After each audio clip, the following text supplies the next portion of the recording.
Tapi kalau kalian memiliki modal yang sedikit, maka kalian harus mensiasati bagaimana modal yang sedikit ini menghasilkan sawit yang maksimal.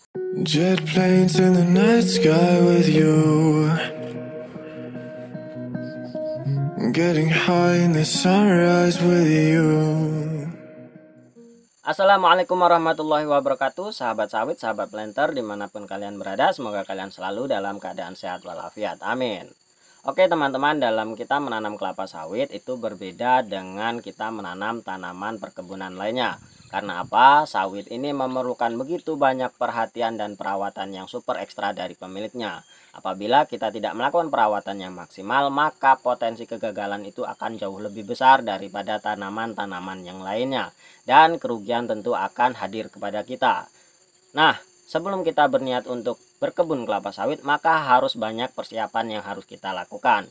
Nah, persiapan apa saja yang harus kita lakukan nanti kita ulas di video ini. Namun sebelumnya silahkan subscribe dan like terlebih dahulu apabila kalian menyukai video ini. Dan yang sudah subscribe dan like, terima kasih atas subscribe dan like-nya. Baiklah teman-teman, seperti yang sudah disampaikan tadi bahwa kita dalam berkebun kelapa sawit harus banyak persiapan yang harus kita lakukan. Namun sebelumnya saya ingin disclaim dulu bahwa apa yang saya sampaikan ini bukan dari teori, dari Google, dari YouTube lainnya atau dari manapun. Ini berdasarkan pengalaman pribadi saya. Oke, kita lanjut ke pembahasan bahwa persiapan apa saja yang harus kita lakukan dalam kita berkebun kelapa sawit. Yang pertama adalah persiapan mental, teman-teman. Nah, di sini mental itu bukan hanya sekedar semangat dan mimpi. Walaupun semangat dan mimpi itu harus tetap kita tanamkan di dalam dada kita. Keinginan kita untuk menjadi petani sawit yang sukses itu harus terus tertanam, tertancap di dalam sanubari kita. Namun, persiapan mental yang lebih utama adalah persiapan sejauh mana kita mengetahui tata cara berkebun kelapa sawit. Dalam artian, kita harus menguasai ilmunya, teman-teman. Karena apa? Ketika kita sudah terjun ke lapangan namun kita tidak memiliki ilmu yang cukup, maka kita akan kebingungan di tengah jalan dan kita akan bertanya ke sana ke sini. Nah, ketika kita bertanya, maka akan banyak jawaban-jawaban dari orang yang kemungkinan itu bahkan hanya menyesatkan. Apabila kalau kita bertanya di grup, misalnya kan di grup sawit, yang ini, yang itu, yang ini, banyak sekali jawaban mereka yang kadang itu apabila kita aplikasikan itu akan hanya membuat kita kecewa. Ternyata apa yang mereka katakan itu tidak sesuai apa yang ada di lapangan. Nah, itu ilmu, teman-teman.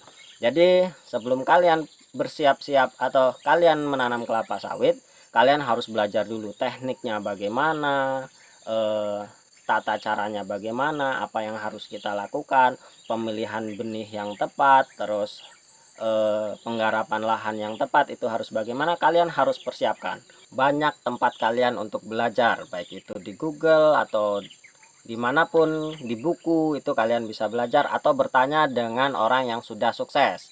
Tanyakan dengan mereka, orang-orang di sekitar kalian yang sudah berkebun kelapa sawit. Dan bertanya juga jangan kepada orang yang tidak sukses ya, tanyakan kepada orang yang sukses, biar kesuksesan mereka itu menular kepada kita. Nah, itu yang pertama, mental.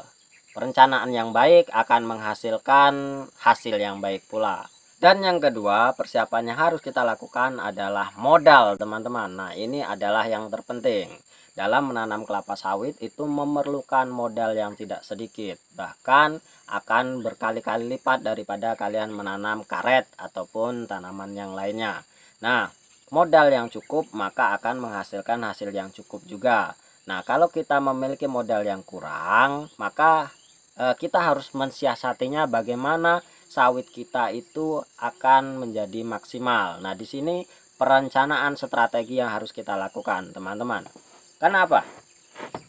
Apabila kita putus modal di tengah, maka sawit kita akan terbengkalai. Apabila kita tidak mempunyai perencanaan yang baik.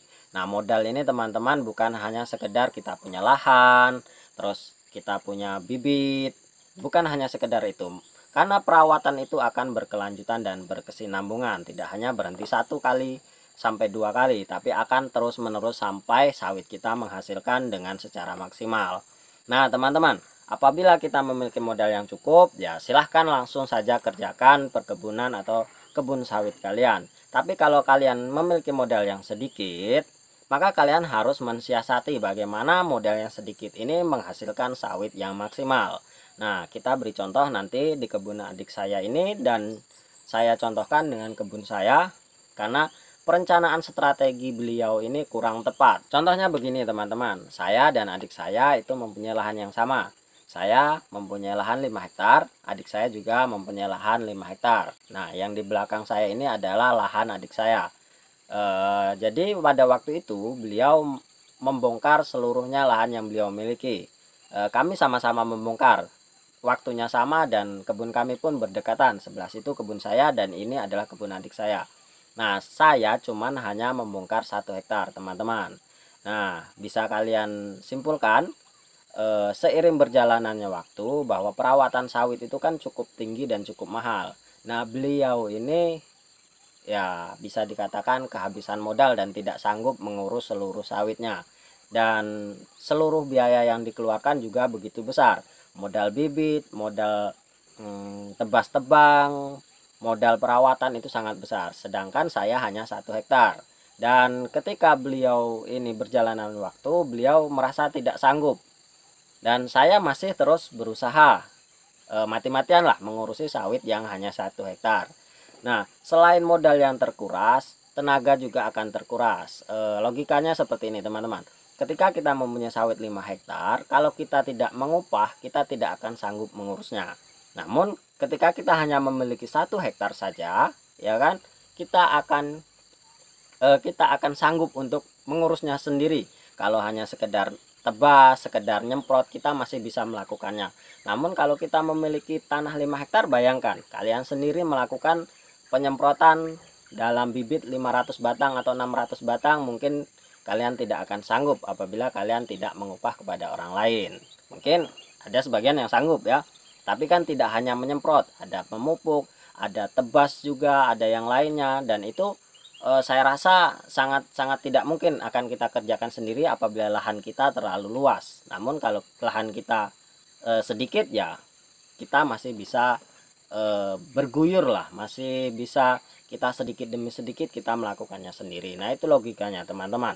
Jadi apabila kita tidak memiliki modal yang cukup, strateginya kalian tanamlah sawit itu sedikit demi sedikit. Nah, kenyataannya sawit saya sekarang sudah berbuah dan sudah mulai panen dengan batang yang lebih besar, dengan hasil yang lebih besar. Bahkan 1 hektar dengan 5 hektar hasilnya untuk saat ini lebih besarlah yang punya saya, karena yang punya saya dengan batang besar, dengan buah yang besar dan perawatan yang baik, sawit itu berbuah secara maksimal. Sedangkan punya beliau ini bisa kalian lihat sawitnya tidak terawat dan tidak menghasilkan, jadi akan sangat rugi. Nah, strateginya seperti itu. Nanti kalau sawit kalian yang 1 hektar sudah menghasilkan, silahkan buka yang lainnya atau kebun kalian yang lainnya.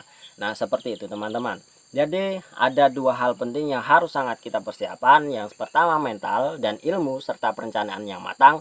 Yang kedua adalah modal yang mencukupi. Apabila kalian tidak mempunyai dua-duanya ini, ya kalian harus riset terlebih dahulu, harus mengumpulkan modal terlebih dahulu agar kalian memiliki perkebunan atau kebun sawit yang sukses. Namun kalau kalian mau mencoba menanam dengan seadanya, ya silahkan, asalkan kalian benar-benar niat untuk melakukannya. Namun saran saya lebih baik kalian mempersiapkan dengan perencanaan yang matang. Siapkan terlebih dahulu, beli benih unggul terlebih dahulu, bersihkan kebun terlebih dahulu, dan bukalah sedikit demi sedikit apabila kalian memang tidak memiliki modal yang cukup. Nah teman-teman, itulah 2 persiapan yang harus kita lakukan, 2 persiapan penting yang harus kita lakukan untuk supaya kita menjadi petani sawit yang sukses. Sabar saja, berbijak-bijaklah dalam kalian berkebun kelapa sawit, tuntutlah ilmu yang sebanyak-banyaknya supaya sukses di kemudian hari dan bermanfaat untuk anak cucu kita. Terima kasih atas atensinya. Semoga bermanfaat. Saya tutup. Wassalamualaikum warahmatullahi wabarakatuh.